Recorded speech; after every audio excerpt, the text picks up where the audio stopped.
Hello everyone, कैसे आप सभी। आज हम फिर एक नए वीडियो लेकर आए हैं जो नीमी पैटर्न पर आधारित क्वेश्चन है।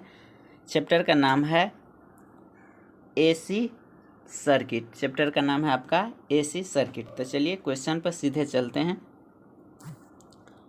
क्वेश्चन है आपका कि सस्टेंस का इकाई क्या होता है, यानी सस्टेंस का यूनिट क्या होता है। तो यह सभी जानते हैं, महो होता है। क्या होता है? महो होता है। Option A.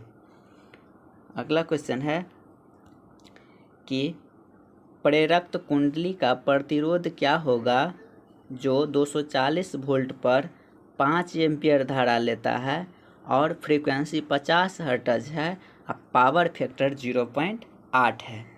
तो कह रहा है उस कुंडली यानी इंडक्टिव कॉइल का रेसिस्टेंस क्या होगा। चलिए हम इस क्वेश्चन को करते हैं। तो देखिए, जैसा कि देख रहे हैं, वोल्टेज है आपका कितना, 240 वोल्ट, और करंट दिया हुआ है 5 एम्पियर। तो देखिए, यहाँ से हम लोग इम्पीडेंस निकालेंगे। तो इम्पीडेंस को सूचित करते हैं जेड से। जेड बराबर होता है V/I होता है। तो देखिए, वोल्टेज दिया हुआ है मेरा 240 वोल्ट, अब बट्टे करंट दिया हुआ है 5। तो यहाँ से कितना, देखिए 48 यह इम्पीडेंस है। तो यह हो गया कितना, ओम में, यानी इम्पीडेंस का मान कितना निकला, 48। देखिए, हम लोग को पावर फैक्टर भी दिया हुआ है कितना, 0.8। तो पावर फैक्टर का फॉर्मूला होता है R/Z, जो R है आपका रेसिस्टेंस, Z है इम्पीडेंस। तो देखिए, पावर फैक्टर 0.8 है, बराबर क्या हो जाएगा, हमको R निकालना है। तो R/Z का अभी वैल्यू निकाले हैं 48। तो यहाँ से R बराबर कितना, 0.8 मल्टीप्लाइड 48। यहाँ से R बराबर कितना, 38.4 ओम। यानी ऑप्शन क्या हो जाएगा आपका, ऑप्शन सी हो जाएगा। ऑप्शन सी हो जाएगा आंसर। चलिए अगले क्वेश्चन पे आते हैं। क्वेश्चन है आपका कि एसी श्रेणी परिपथ में रेजोनेंट फ्रीक्वेंसी को कैसे बढ़ाया जा सकता है। देखिए, आपका एसी परिपथ है, वो भी श्रेणी क्रम में है, रेजोनेंट फ्रीक्वेंसी को कैसे बढ़ाते हैं। तो देखिए, इसका फॉर्मूला होता है, रेजोनेंट फ्रीक्वेंसी बराबर होता है 1/2 √L और C। देखिए, L और C, यहाँ से देखिएगा FR कब बढ़ेगा, जब देखिए 2π तो आपका कांस्टेंट है, या तो आप L को कम कर दीजिए या नहीं तो C को कम कर दीजिए, तब आप मेरा फ्रीक्वेंसी बढ़ेगा। तो देखिए, आपका ऑप्शन से चलिए। पहला देखिए, L का मान घटाना है चाहे C का मान घटाना है। तो देखिए, तो पहला ऑप्शन है कि L का मान बढ़ाना है, तो ये तो गलत है। दूसरा है देखिए, रिड्यूसिंग द कैपेसिटेंस वैल्यू, हाँ C का मान घटाना है। तो ऑप्शन क्या हो जाएगा आपका, बी नंबर आंसर सही जवाब हो जाएगा। ऑप्शन बी जो है सही जवाब होगा। चलिए अगला क्वेश्चन है। अगला क्वेश्चन है कि 3 फेज रिएक्टिव पावर को निकालने के लिए क्या सूत्र है, जबकि लाइन वोल्टेज VL है और लाइन करंट IL है।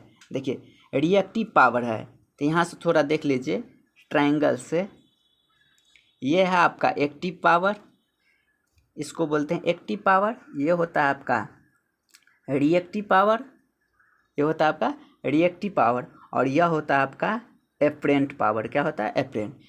इसका फॉर्मूला हो जाएगा आपका, इसका फॉर्मूला हो जाएगा रिएक्टिव पावर बराबर √3 VL/IL sin theta, √3 VL/IL sin theta.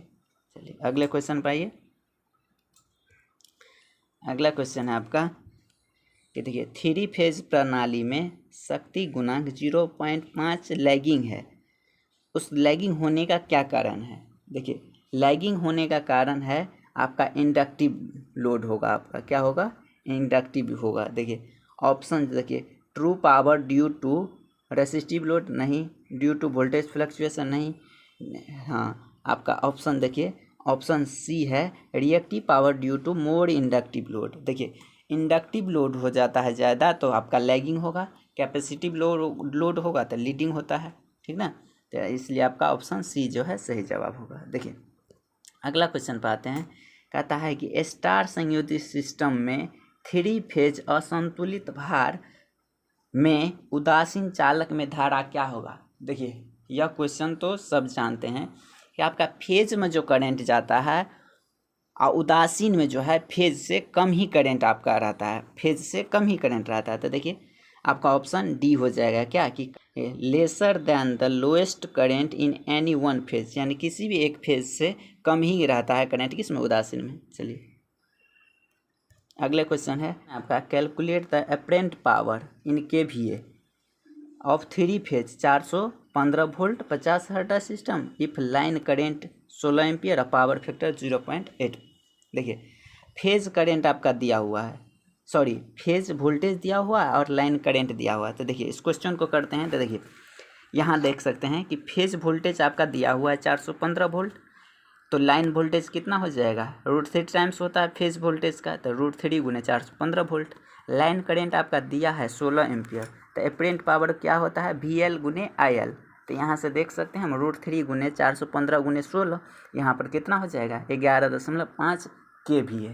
तो इसका सही आंसर होगा ऑप्शन बी, जो है सही आंसर होगा ऑप्शन बी। चलिए अगला क्वेश्चन पर आते हैं। देखिए अगला क्वेश्चन है कि 3 फेज बिजली मापन में 2 वाट मीटर W1 W2 की रीडिंग क्या होगी यदि पावर फैक्टर 0 हो। देखिए पावर फैक्टर 0 हो तो 3 फेज मेजर कर रहे हैं पावर को, वो भी 2 वाट मीटर से, तो W1 W2 का रेटिंग क्या यानी रीडिंग क्या होगी। तो देखिए इस क्वेश्चन को करेंगे कैसे, तो इस क्वेश्चन पे आते हैं करने। देखिए पावर फैक्टर आपका दिया हुआ है कितना, 0 दिया हुआ है। अब पावर फैक्टर बराबर हम जानते हैं cos फाई होता है, तो cos फाई बराबर 0 होता है। यहाँ से देखिए फाई कितना एंगल 90 डिग्री, और देखिए W1 बराबर होता है √3 VI cos 30 + फाई, यह सूत्र होता है आपका W1। तो देखिए तो यहाँ से W1 बराबर क्या होगा, √3 VI cos 30 प्लस देखिए फाई का वैल्यू आया था 90 डिग्री, तो यहाँ से W1 बराबर कितना, √3 VI cos 120 डिग्री। तो इसका वैल्यू निकल के आ जाएगा W1 बराबर -√3 VI/2। जब W2 का रीडिंग लेते हैं तो देखिए इसका सूत्र होता है √3 गुने VI cos 30 - फाई। यहाँ से हम वैल्यू पुट करते हैं, W2 बराबर हो जाएगा √3 VI cos 30 - 90 डिग्री। तो देखिए W2 बराबर हो जाए √3 VI cos -60 डिग्री। इसका वैल्यू निकल के आता है W2 बराबर √3 VI/2।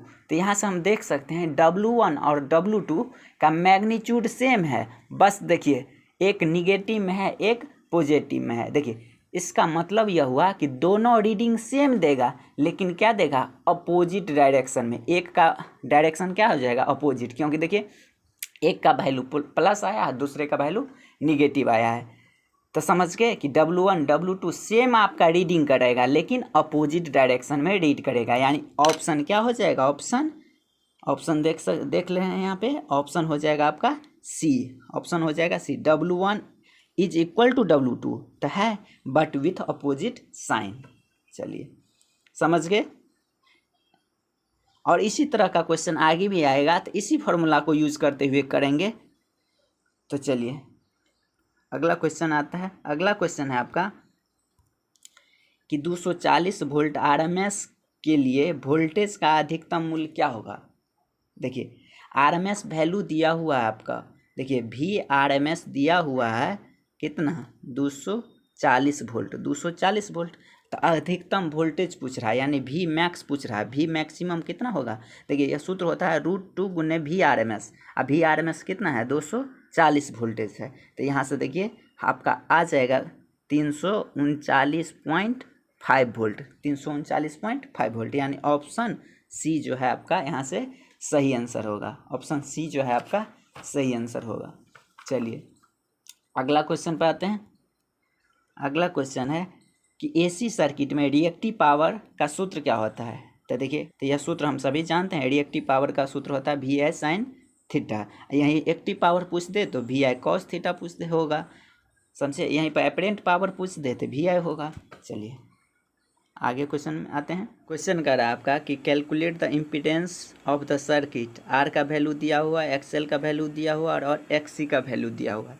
पूछ रहा है आपसे इम्पीडेंस। तो देखिए Z बराबर होता है यानी इम्पीडेंस बराबर होता है √R का स्क्वायर प्लस XL - XC का होल स्क्वायर, ठीक ना। तो देखिए इस फार्मूला को बैठाएंगे कितना होगा, देखिए आर का वैल्यू दिया है 5 ओम, तब 5 का स्क्वायर करेंगे तो कितना, देखिए 5 का स्क्वायर करेंगे तो 25 प्लस देखिए एक्स एल माइनस एक्स सी, देखिए एक्स एल है आपका देखिए यहाँ से 36 और एक्स सी है आपका 24, तो 36 में से 24 जाएगा तो कितना 12, और 12 का स्क्वायर कितना 144, कितना होगा 144। तो यहाँ से देखिए टोटल कितना हो गया 169, 169 का वर्गमूल आपका कितना होता है, यानी जेड बराबर कितना हो जाएगा आपका 13 ओम, कितना हो जाएगा 13 ओम। तो आपका ऑप्शन कौन सा सही हो जाएगा, ऑप्शन सी जो है आपका सही आंसर होगा 13 ओम।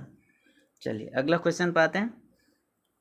अगला क्वेश्चन है कि एकल फेज एसी परिपथ में फेज डिफरेंस कितना, यानी फेज डिस्प्लेसमेंट कितना होता है सिंगल फेज में, तो आपका फेज डिस्प्लेसमेंट होता है 90 डिग्री, यहीं पर पूछ दे 3 फेज में तो 120 डिग्री। चलिए अगला क्वेश्चन पाइए।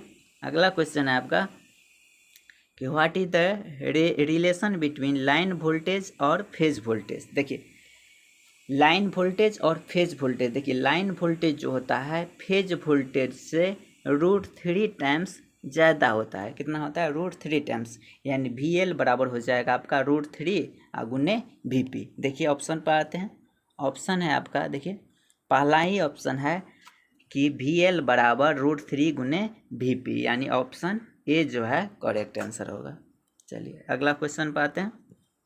अगला क्वेश्चन है कि देखिए 300 वाट का संतुलित भार है जिसका पावर फैक्टर 0.8 है, वह स्टार में संयोजित है 3 फेज के साथ, जिसका वोल्टेज है 415 वोल्ट और फ्रीक्वेंसी है 50 हर्ट्ज। तो कहता है लाइन धारा निकालने के लिए, क्या कहता है लाइन धारा निकालने के लिए। तो क्वेश्चन को करेंगे तो क्वेश्चन में था कि स्टार कनेक्शन में है, तो स्टार कनेक्शन में होता है लाइन वोल्टेज जो होता है √3 गुने फेज वोल्टेज होता है।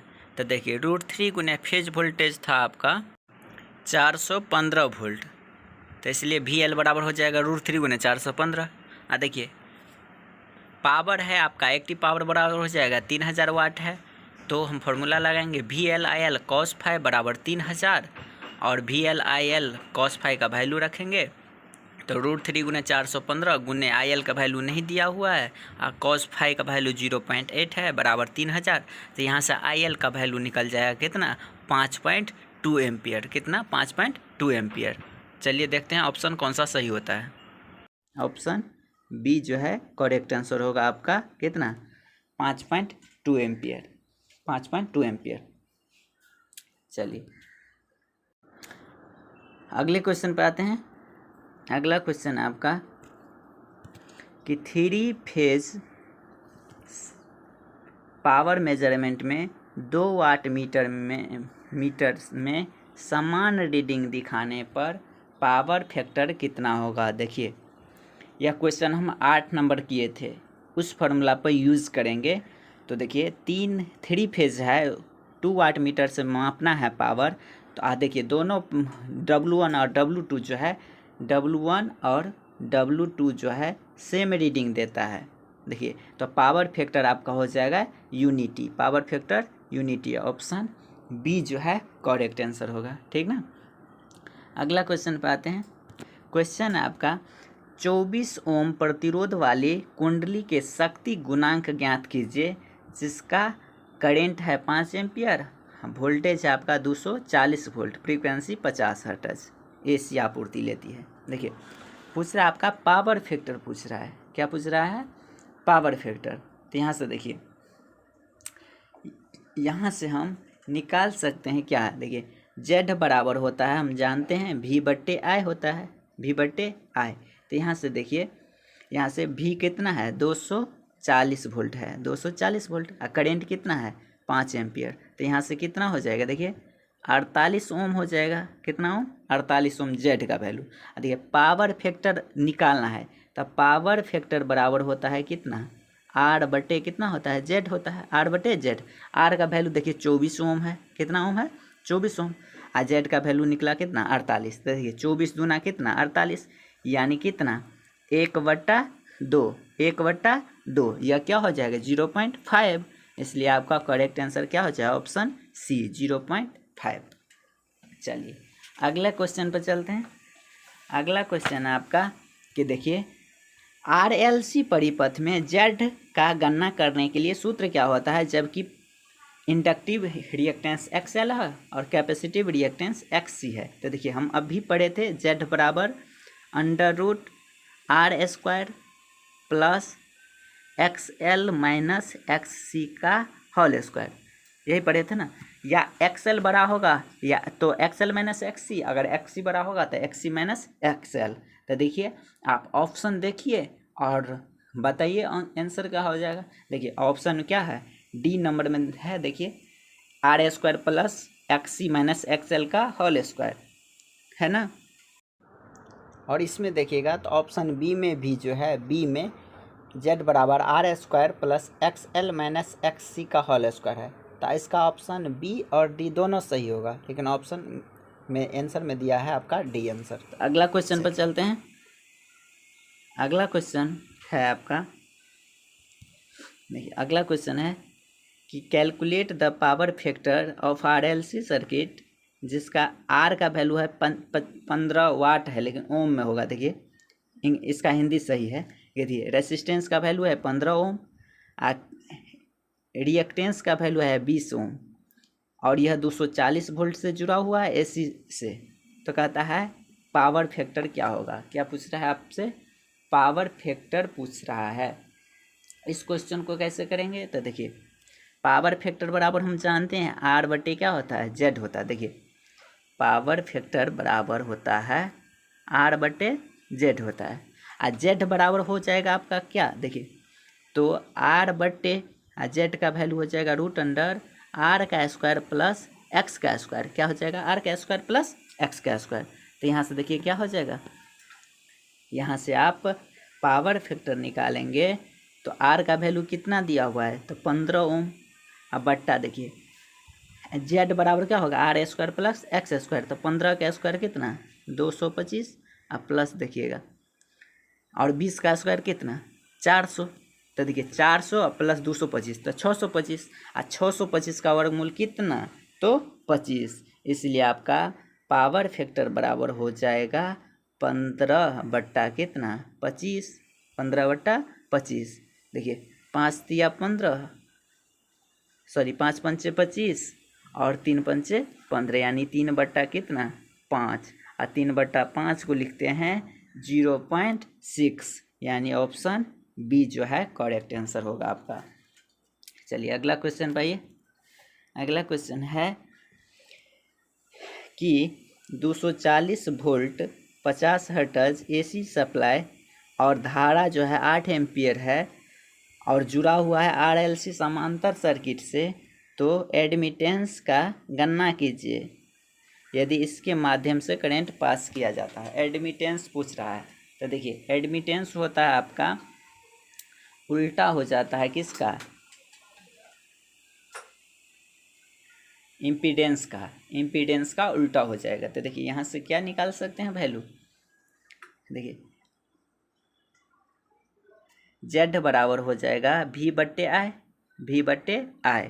और Z का उल्टा होता है एडमिटेंस, तो Y बराबर क्या हो जाएगा? I बट्टे V।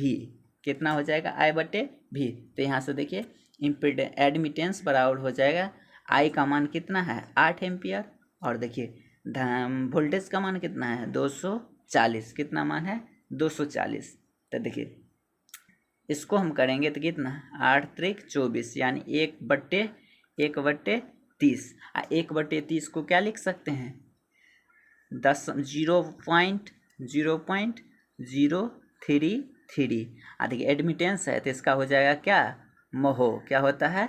महो। इसलिए आपका ऑप्शन क्या हो जाएगा? सी नंबर जो ऑप्शन सही हो जाएगा। ऑप्शन सी नंबर जो है सही हो जाएगा। चलिए अगला क्वेश्चन पर चलते हैं।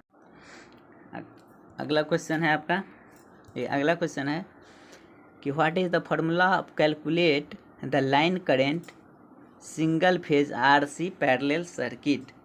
देखिए पूछ रहा है कि सिंगल फेज RC समांतर परिपथ है, उसका लाइन करेंट क्या होगा। तो देखिए क्वेश्चन ऑप्शन पढ़ते हैं फिर बताते हैं ऑप्शन। देखिए ओ देखिए यहाँ पर है आपका चित्र दिया हुआ है, चित्र दिया हुआ है, कहता है लाइन करेंट क्या होगा। तो देखिए लाइन करेंट होता है आपका IL बराबर हो जाएगा अंडर रूट रेसिस्टेंस में करंट का स्क्वायर प्लस आपका कैपेसिटर में यानी IC का होल स्क्वायर हो जाएगा। देखिए लोड करंट क्या हो जाएगा IR का स्क्वायर प्लस IC का स्क्वायर। देखिए आपका ऑप्शन क्या है देख लीजिए, कहीं ऑप्शन नहीं है, ठीक ना। तो ये ऑप्शन आप सुधार लेंगे, ऑप्शन डी में प्लस का साइन कर दीजिए, बीच में प्लस का साइन कर दीजिए, तो यह आंसर सही होगा आपका। ऑप्शन डी है प्लस, यानी ऑप्शन मैच नहीं कर रहा है, समझ रहे हैं। चलिए देखिए अगले क्वेश्चन पर आते हैं। अगला क्वेश्चन है आपका 22 नंबर क्वेश्चन कि AC परिपथ में कम शक्ति गुणांक को कैसे बेहतर किया जा सकता है। देखिए पावर फैक्टर कम को कैसे बेहतर किया जा सकता है।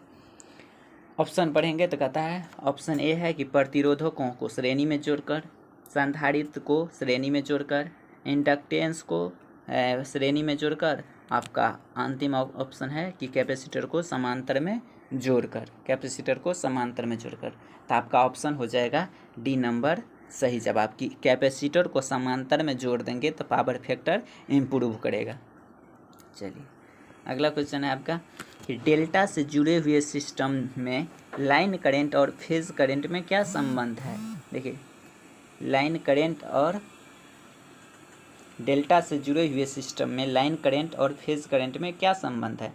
तो देखिए डेल्टा कनेक्शन में आपका हो जाता है लाइन करंट जो है √3 टाइम्स हो जाता है किसका, फेज करंट का, √3 टाइम्स हो जाता है आपका फेज करंट का, इसलिए आपका ऑप्शन सी जो है सही जवाब होगा। चलिए अगला नंबर क्वेश्चन देखते हैं कि कहता है फेज सीक्वेंस मीटर का पर्पस क्या होता है। फेज सीक्वेंस मीटर का क्या उद्देश्य है। पहला है control the speed of 3 phase motor, दूसरा है यानी 3 फेज मोटर को कंट्रोल करने में, दूसरा ऑप्शन है कि protect motor against short circuit fault, यानी शॉर्ट सर्किट फॉल्ट को सुरक्षा करने में, और तीसरा है indicate the incorrect phase sequence 3 phase, चौथा है to ensure the correct phase sequence 3 phase. इसका ऑप्शन हो जाएगा ऑप्शन डी, यानी 3 फेज सीक्वेंस में, 3 फेज सिस्टम में फेज सीक्वेंस को सही करने के लिए हम फेज सीक्वेंस का यूज़ करते हैं, ठीक ना। चलिए अगला क्वेश्चन पढ़ते हैं।